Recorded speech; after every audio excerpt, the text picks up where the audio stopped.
जय श्री कृष्णा।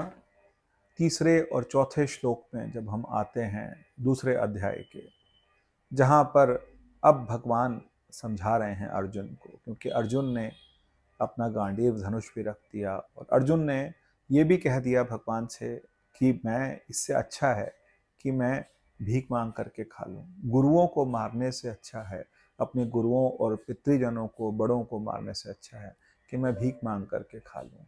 और वो अश्रुपात भी कर रहा है, व्यथित भी बहुत है, और वो भगवान से बार बार कह रहा है कि मैं किसी तरीके से इस युद्ध से बच जाऊं, इतना जानते हुए कि ये युद्ध मैं ही जीतूंगा।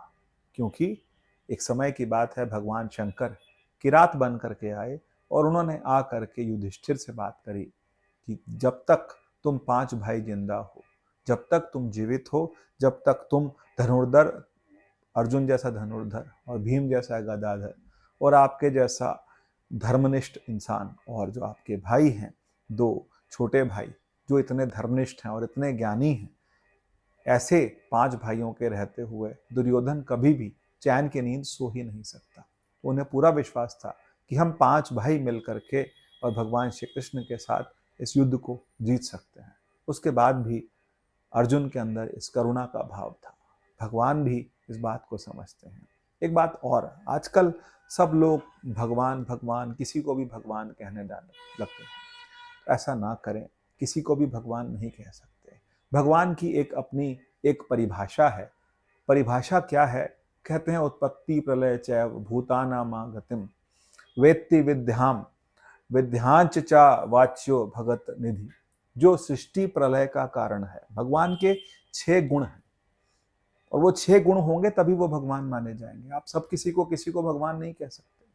जो सृष्टि प्रलय का कारण है वो भगवान है, सृष्टि का भी और प्रलय का भी। जिन्हें ये पता है कि प्राणी कहाँ से आए हैं और कहाँ जाएंगे, हमें ये नहीं पता। हम ये जानने की कोशिश करते हैं कि हम कहाँ से आए हैं, हम कहाँ जाएंगे। ये हमारे जीवन का प्रश्न है। और 5वीं और 6ठी बात कि वो ये भी जानते हैं कि बंधन क्या है, मोक्ष क्या है। गुरु ये जानते हैं कि हम कहाँ से आए हैं, कहाँ जाएंगे। गुरु ये जानते हैं कि बंधन क्या है, मोक्ष क्या है। लेकिन सृष्टि और प्रलय का कारण स्वयं परमात्मा है, जिसको हम भगवान कहते हैं। तो किसी को भी भगवान की संज्ञा देने से पहले हमको सोचना पड़ेगा कि हम हर किसी को भगवान की संज्ञा ना दे दें।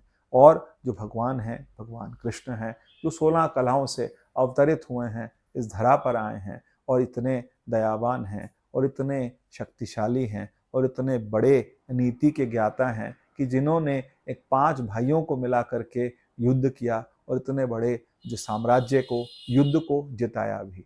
कुछ समय के लिए अर्जुन व्यथित हुए हैं, लेकिन जब भगवान बोलना शुरू करेंगे और जब भगवान समझाना शुरू करेंगे, उसके बाद अर्जुन की व्यथा धीरे धीरे खत्म हो जाएगी और वो इतना अच्छा युद्ध करेंगे, इतना बड़ा युद्ध करेंगे जैसा युद्ध कभी हुआ ही नहीं। जय श्री कृष्ण।